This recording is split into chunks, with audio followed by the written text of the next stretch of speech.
Hello guys, मैं आपकी friend आ चुकी हूँ प्रीवियस पार्ट के साथ। प्रीवियस पार्ट में जैसा कि आप लोगों ने सुना ही था, जो हमारी राधिका और मासूमा होती हैं, जो हमारी राधिका होती है फाइनली वो इंडिया होती है और वो बॉस का जो प्रोजेक्ट होता है उस पे वो वर्क कर रही होती है। और दूसरी तरफ हमारी मासूमा जो होती है वो अपने ऑफिस में होती है। वो मासूमा को बहुत ज़्यादा मिस कर रही होती है, इतना ज़्यादा मिस कर रही होती है कि मतलब दोनों का सेम ही हाल होते हैं। दोनों एक दूसरे को बेतहाशा मिस कर रहे होते हैं, लेकिन अब कर भी क्या सकते हैं। हमारी जो मासूमा होती है उसके दिन तो बहुत ख़राब गुजर रहे होते हैं। वो जब भी घर जाती थी उसको हमारी राधिका की बहुत याद आती थी, लेकिन जो राधिका है उसको भी याद थी, लेकिन वो ज़्यादातर काम में बिजी होती थी। वो एक बहुत बड़ी कंपनी बनवा रही होती है हमारी इंडिया में। जितने भी वर्कर उसके आगे काम कर रहे होते हैं वो सबको मतलब सही से गाइड करती, उनको सही से काम करवा रही होती है। मतलब ऐसा कोई दिन नहीं होता है जब वो सही से काम ना करवाए। और जैसे जैसे दिन गुजरते टाइम गुजरता है और फाइनली ठीक 15 दिन के बाद वो जो कंपनी है वो एकदम रेडी हो जाती है। और रेडी होती है उसका सारा कुछ हमारे जो राधिका है वो करवाते हैं। करते करते 15 से 20 दिन लग जाते हैं। टोटल 20 दिन में हमारी जो राधिका होती है वो कंपनी का हर एक काम हर एक चीज़ पे फोकस करती है। और ऐसे ही उस कंपनी को एक अमेरिकन कंपनी से कम नहीं डिज़ाइन करवाती। वो बहुत खूबसूरत कंपनी होता है। और मज़ा तो तब आता है जब उस कंपनी का उद्घाटन होता है। और जैसे उद्घाटन में बहुत सारे लोग आते हैं, अमेरिका से आते हैं, दुबई से आते हैं, मतलब हर जगह से वो लोग आते हैं, क्योंकि ये कंपनी बनाना बहुत टफ था। जो हमारी राधिका ने इसको पॉसिबल करके दिखाया है। और कंपनी भी किस गज़ब की इसने रेडी करवाई है कि जो कोई बाहर से देखता तो वो वाह वाह करता है, जब वो अंदर जाता तो उनकी तो आंखें फटी की फटी रह जाती है। बहुत बड़ा होता है, बहुत बड़ा इन लोगों का एक सेशन होता है जिसमें सब लोग आते हैं और इसका उद्घाटन करते हैं। और जैसे ही बॉस आते हैं वो सब अपनी फैमिली के साथ गुजर गया हुआ था, वो फिर आज आया होता है तकरीबन 15 दिन के बाद। तो वो भी जैसे ही आके कंपनी देखता है बाहर से उसको बहुत अच्छी लगती है। फिर सब लोग आते हैं, सब लोग बधाइयाँ देते हैं, सब लोग हमारी राधिका के पास आके बधाइयाँ देते हैं और उसको मतलब अपने साथ काम करने का मतलब बोलते कि तुम हमारे साथ काम करो, हम तुम्हें बहुत अच्छी सैलरी मतलब काफ़ी ऑफर्स आती है। लेकिन हमारी जो राधिका होती है वो बॉस का दिल जीतने के लिए वो, हालांकि बॉस ने कुछ लोग रखे होते हैं, हालांकि बॉस पीछे खड़े होकर सुन भी रहा होता है, लेकिन राधिका सबको बोलती है कि नहीं मैं नहीं कर सकती, मेरे बॉस मेरे साथ बहुत अच्छे हैं वो मुझे बहुत अच्छी सैलरी दे रहे हैं, सॉरी मैं आपके साथ काम नहीं कर सकती हूँ। अगर आप चाहें तो हमारे बॉस के साथ बात करके उनके साथ कोई इस तरह का कोई बिज़नेस स्टार्ट कर सकते हैं, उस पर मुझे कोई प्रॉब्लम ना। मतलब हमारी राधिका इतनी अच्छी अच्छी बातें कर रही होती कि जो बॉस होता है उसका तो मन जैसे उसने छीन ही लिया हो।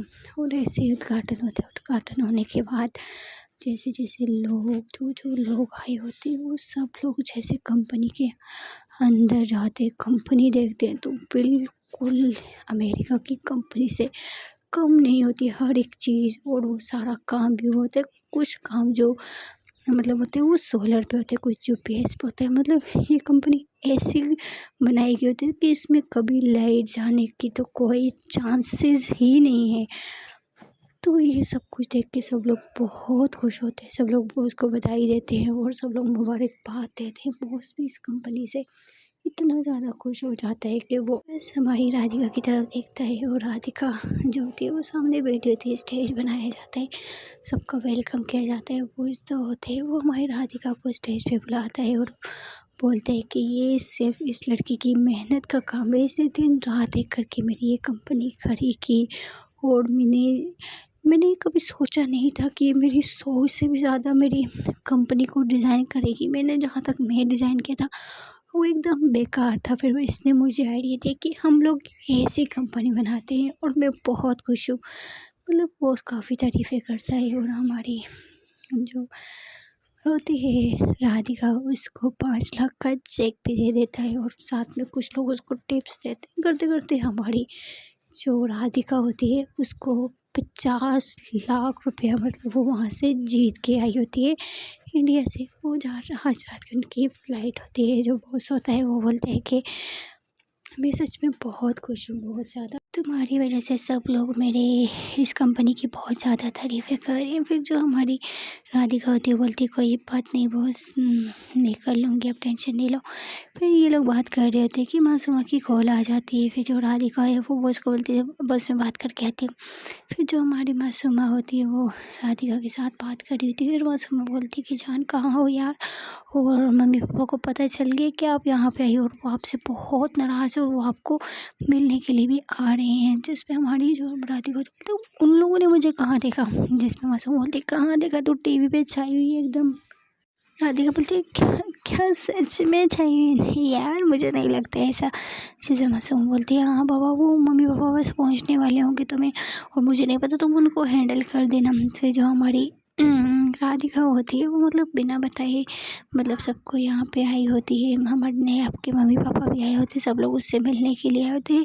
तो कुछ ही देर में वो लोग पहुँच जाते हैं। फिर जो हमारी माँ राधिका है उन सब से मिलती है और सब लोग उसको बहुत डांट रहे होते हैं कि बेटा तुमने हमें क्यों नहीं बताया, ऐसी भी क्या मजबूरी थी जो तुम हमें नहीं बता सकती। और उसकी मम्मी पापा तो उससे गुस्सा भी होती है कि तेरा अपना घर होने के बावजूद तू यहाँ पे रह रही थी। फिर जो हमारी राधिका है उनको रूम में लेके जाती है, उनके लिए कुछ चाय पानी का इंतज़ाम करवाती है और फिर उनसे बात कर रही होती है और सब कुछ बताती है।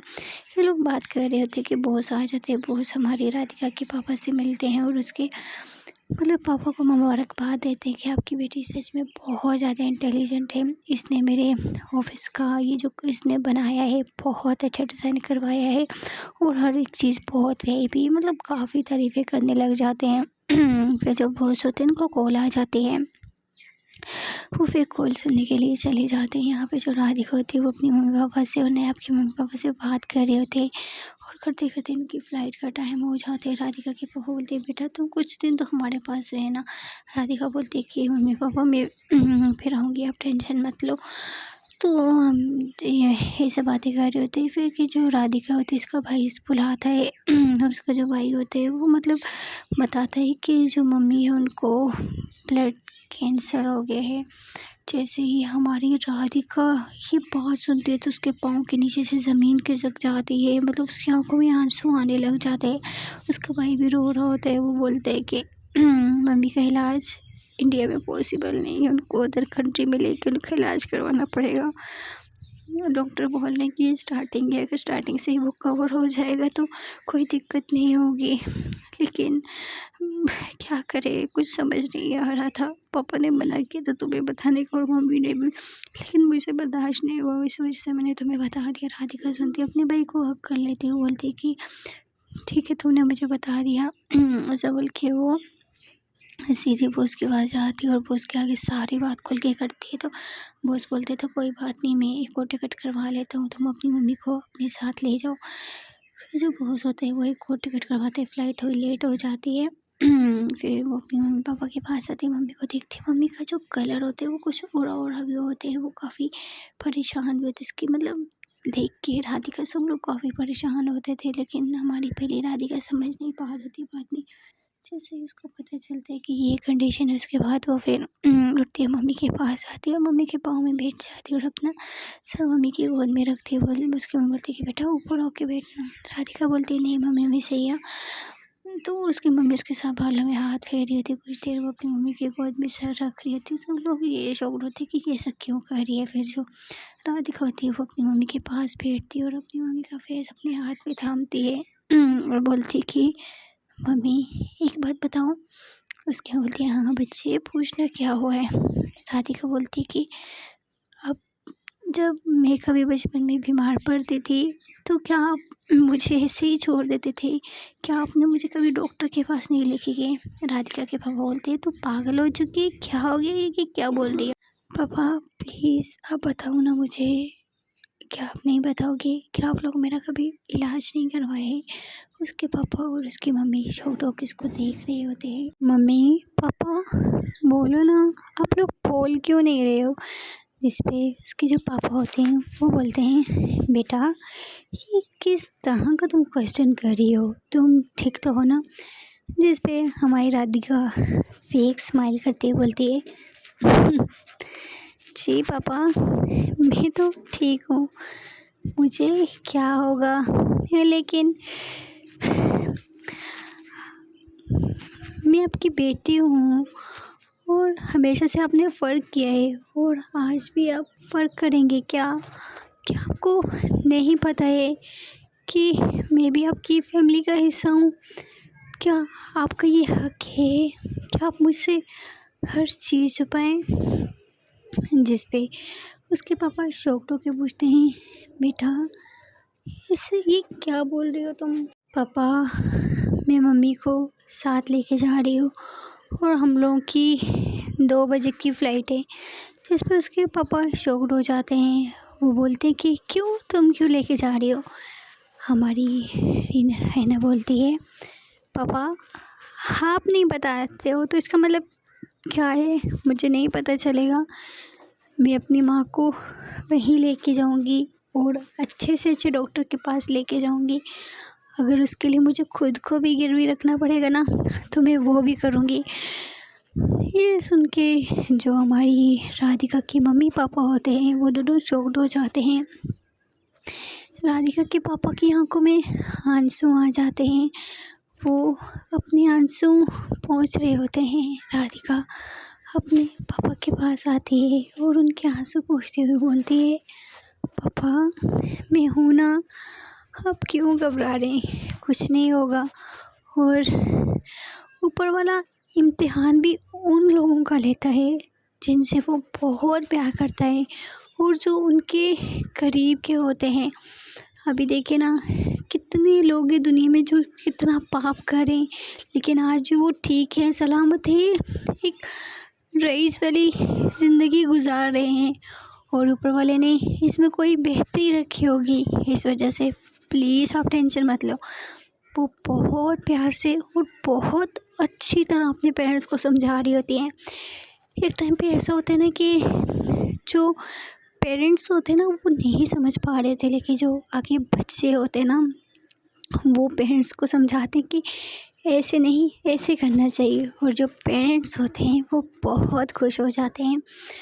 और राधिका की जो मम्मी होती है वो राधिका को हक कर लेती है और उनका बहुत बड़ा दिल होता है। वो बोलती हैं कि बेटा अगर मैं मर भी गई ना तो मैं भी बहुत खुशी होगी कि ऊपर वाले ने मुझे इतने नेक बच्चे और इतना प्यार करने वाली फैमिली दी है। उसकी मम्मी बहुत खुश हो जाती है। राधिका अपनी मम्मी से ऐसी बातें कर रही होती है। फिर जो राधिका होती है बोलती है कि चलें बैठ से कुछ खा के आते हैं। ये सब लोग उठते हैं होटल पे एक बहुत बड़े इंडिया के रेस्टोरेंट में जाते हैं।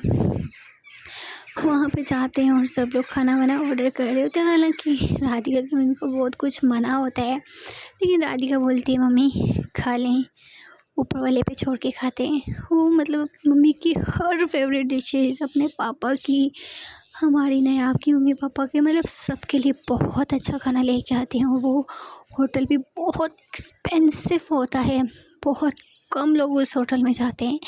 और हमारी राधिका अपने पेरेंट्स को वहीं पे लेके जाती है और ये लोग जाते हैं, बैठते हैं, खाना खाते हैं और फिर साथ में बातें भी कर रहे होते हैं। और काफ़ी देर तक ये लोग ऐसे ही खाना खाते हैं, बातें करते हैं, करते करते टाइम हो रहा होता है। राधिका के पापा राधिका की तरफ देखते हैं और बोलते हैं, बेटा मेरी बात सुनो, तुम अपनी मम्मी को लेके जा रही हो, इनके तो ना कपड़े लेके आए हैं ना और कुछ, तो तुम इनको लेके जा रही हो। राधिका बोलती है पापा डोंट वरी, मम्मी के जो जितने भी सामान है कुछ है तो वो मतलब कुछ ही देर में सीधा एयरपोर्ट पे पहुंच जाएगा, आप टेंशन मत लो। और 1-2 मंथ के बाद हम लोग आपको भी बुला लेंगे वहीं पे। उसके जो पापा होते हैं वो बोलते हैं कि बेटा मैं नहीं आ सकता, मेरा बहुत पीछे बहुत सारा काम है। जिस पे राधिका बोलती कि पापा वहाँ पे आपके लिए एक जॉब देखूँगी और वहाँ पे एक कंपनी है, हम लोग के जानने वाले हैं, वो आपको बहुत अच्छी सैलरी पे भी रख देंगे, ज़्यादा काम नहीं है, 8 घंटे की ड्यूटी है और बस बैठने वाला काम है, कंप्यूटर पे काम है, एंट्री वाला काम है, ज़्यादा मुश्किल नहीं है। क्योंकि अगर आप मम्मी साथ होंगे तो मम्मी को थोड़ा अच्छा लगेगा। फिर उसके जो पापा होते हैं बोलते हैं ठीक है बेटा, ये लोग बातें करते हैं और कुछ ही देर में बॉस आ जाते हैं। बॉस बोलते हैं कि चलो देर हो रही है। फिर राधिका अपनी मम्मी को लेती है और इन सबको बाय कर रही थी। राधिका के पापा का मन नहीं कर रहा होता कि अपनी वाइफ को भेजने का, क्योंकि 20 से 25 साल हो चुके होते हैं, जिसकी वजह से राधिका अब उनके पापा जो होते हैं वो अपनी वाइफ से कभी भी मतलब दूर नहीं रहे होते हैं। इस वजह से आज जब वो लोग दूर हो रहे होते हैं तो उनको अच्छा नहीं लग रहा होता है। फिर जो हमारी राधिका होती है वो बोलती है कि बाबा डोंट वरी, मुझे पता है आप मम्मी के बिना नहीं रह सकते हो और मम्मी भी नहीं रह सकती हो, लेकिन अभी 1 मंथ का वेट करो। फिर जो राधिका के पापा होते हैं वो अपनी हाई फाइव को अपनी बेटी को करते हैं। वो लोग गाड़ी में बैठते हैं, मतलब एयरपोर्ट की तरफ चले जाते हैं, सब लोग जाते हैं। और ऐसे ही एयरपोर्ट की तरफ जा रहे होते हैं। एयरपोर्ट जाने में 20 मिनट होते हैं। तो ये फिर बातें करते करते, हंसी मजाक करते करते इनके लोगों के 20 मिनट कंप्लीट हो जाते हैं। ये लोग फिर जाते हैं। जाने के बाद एयरपोर्ट पे आते हैं, इनकी फ़्लाइट भी पास आ चुकी होती है। फिर इन लोगों को भी जाना पड़ता है। फिर से ये लोग मिलते हैं दूसरी मर्तबा भी, और इस बार फाइनली रिया अपने पापा को और अपनी जो उसका एक भैया और बेस्ट सिस्टर आई होती है उन लोगों को बाय करते हुए वो दोनों वहाँ से चले जाते हैं। बोलते हैं ना, और जो लोग बोलते हैं कि हमें बेटा चाहिए, बेटा चाहिए, हमें बेटी नहीं चाहिए, और आज जिस बेटी को वो बुरा बोल रहे थे, जिस बेटी को उन लोगों ने घर से निकाल दिया था, ये समझ के कि ये हमारे घर का एक बहुत बेकार हिस्सा है, और आज ये वही बेकार हिस्सा आज उनके एक बड़े बेटे से भी ज़्यादा उनके साथ खड़ी है। उनकी हर दुख तकलीफ़ में अपनी जान, अपना दिल सब कुछ लगा रही है और अपनी फैमिली की सपोर्ट कर रही है। इतना कोई बेटा भी नहीं कर सकता जितना बेटी कर रही है। और आज जो राधिका के पापा होते हैं वो खड़े होते हैं और वो ये सोच रहे होते हैं कि मैं कितना बड़ा बेवकूफ़ था जो अपनी इतनी मतलब उनको बहुत अफसोस हो रहा था। हालांकि बाप जो होते हैं ना वो बेटी के साथ बहुत प्यार करते हैं, लेकिन राधिका के पापा बस लोगों की बातों में, इधर उधर की बातों में वो मतलब ज़्यादा ध्यान करते थे। लेकिन आज अभी उनको समझ आ गया था कि अपने बच्चों के अलावा कोई किसी का नहीं होता है। और फिर राधिका की जो छोटी वाली सिस्टर होती है वो अपने पापा को लेती है और गाड़ी में बिठाते हैं और ये लोग घर जा रहे थे। राधिका के जो पापा होते हैं वो पहले तो मतलब गाड़ी में बैठे होते हैं, तो उसका जो भाई होते हैं वो ड्राइव कर रहा होता है। वो बैठे होते हैं और सोच रहे होते हैं, और कुछ ही देर में जब वो होश में आते हैं तो वो गाड़ी देखते हैं और मतलब पूरी गाड़ी देखते हैं और गाड़ी के आगे मतलब लिखा होता है राधिका के पापा का नाम। तो राधिका के पापा शॉक्ड हो जाते हैं। वो पहले बोलते क्या पता किसी रेंट की गाड़ी हो। तो फिर उसके बाद राधिका के पापा कुछ सोचते हैं, वो फिर बोल ही देते हैं। वो बोलते हैं कि बेटा ये गाड़ी किसकी है। जिस पे राधिका का भाई बोलते हैं कि पापा ये हमारी गाड़ी है, क्या हो गया। उसके बोलते हैं हमारी गाड़ी, ये तो हमारे पास नहीं थी। जिस पे उसका भाई बोलते हैं कि वो ये गाड़ी 1.5 करोड़ की पापा आपकी फेवरेट गाड़ी है। उसके पापा बोलते हैं हाँ पता है मुझे। तो उसका भाई बोलते कि दी आपके लिए गिफ्ट है कि ये। उसके पापा शॉक्ड हो जाए, बोलते बकवास ना कर। जिस पे उसका भाई बोलते पापा वो आपके लिए बहुत बड़ा सरप्राइज़ मतलब ये करके रखी थी, लेकिन फिर मम्मी का सुन के तो इस वजह से फिर सरप्राइज़ कैंसिल हो गया। तो वो ये बोल के गई थी कि ये नंबर सब कुछ आपके नाम पे है। उसके पापा जैसे ये सुनते वो बहुत खुश हो जाते, बोलते कि इतनी महंगी गाड़ी। मतलब उनका बचपन से ये सपना था कि उनकी इस तरह ये वाली गाड़ी हो। और इंसान के एक ड्रीम होता है ना कि मतलब उन्हें ऑलमोस्ट सब ड्रीम पूरे कर लिए थे, लेकिन ये ड्रीम था जो उनको मतलब उनको गाड़ी इतनी ज़्यादा पसंद थी ना, इतनी ज़्यादा पसंद थी, लेकिन आज तक वो खुद के लिए गाड़ी नहीं ले पाए थे क्योंकि घर के हालात इधर उधर। इस वजह से वो हमेशा ये सोच में रहते थे कि काश मेरे पास एक इस तरह की गाड़ी हो। और फाइनली आज उनके पास गाड़ी तो होती है, लेकिन उनकी वाइफ बीमार होती है। बोलते हैं ना, ऊपर वाला अगर कोई चीज़ देता है ना, तो दोनों में से सिर्फ एक चीज़ सेलेक्ट करनी पड़ती है। आपके पास खुशियाँ रहेंगी या आपके पास पैसा रहेगा, हमेशा दोनों में से एक चीज़ रहती है। लेकिन इनका बुरा टाइम के बाद अच्छा टाइम भी आता है। ऐसा नहीं होता है कि बुरा टाइम ही रहता है। उसके पापा बहुत खुश होते हैं। ये लोग बहुत कंफर्टेबल और बहुत खूबसूरत गाड़ी होती है। 1.5 करोड़ की गाड़ी बहुत खूबसूरत होती है। बहुत बहुत ज़्यादा ऐसा लगता है जैसे कि हम जहाज़ में बैठे हुए हैं, ऐसा सफ़र होता है। और ये लोग कुछ ही देर में घर पहुंच जाते हैं। घर पहुंचते तो राधिका के पापा उतरते हैं, गाड़ी देखते हैं आगे पीछे राधिका के पापा का नाम लिखा होता है। राधिका का भाई सीधे जाकर उनकी हाथ में चाबी देते और बोलते हैं, पापा ये आपकी बेटी ने सरप्राइज़ सोचा था, तो वो तो नहीं दे पाई, ये मैं दे रहा हूँ। उसके पापा बहुत खुश हो जाते हैं। और वहाँ पे ये लोग फाइनली जहाज़ में बैठ चुके होते हैं। राधिका अपनी मम्मा के पास बैठी होती है। उसकी मम्मी की थोड़ी तबीयत ख़राब भी हो रही होती, लेकिन वो पहले नहीं बता रही होती। लेकिन राधिका समझ जाती है कि मम्मी की तबीयत ज़्यादा ख़राब हो रही है। वो फिर उठते हैं और वहाँ पे एक लड़की होती है, उससे थोड़ा बात करती है। तो वो फिर जो होती है, मतलब उन्होंने खाना खा लिया था क्योंकि डॉक्टर ने सख्ती से मना किया होता है। लेकिन राधिका की मम्मी का बहुत मन कर रहा होता है कि अपना फेवरेट खाना खाने का। इस वजह से राधिका ने खिला तो दिया होता है, लेकिन तबीयत ख़राब हो रही होती है। ऊपर और से यही प्रे कर रही होती है कि प्लीज़ मेरी मम्मी को बचा लो, उनको कुछ भी ना हो। सो गाइस, देखते हैं अगले पार्ट में क्या होता है। छोटी सी रिक्वेस्ट करना चाहती हूँ गाइस, प्लीज़ चैनल को सब्सक्राइब और वीडियो को लाइक कर दो। ओके, बाय बाय, मिलते हैं कल के पार्ट में। गाइस अगर आपको स्टोरी पसंद नहीं आ रही तो प्लीज़ मुझे बताएं, मैं इसको पे वर्क करने की कोशिश करूँगी। प्लीज़ गाइस आप लोग लाइक शेयर कमेंट सब कुछ किया करें।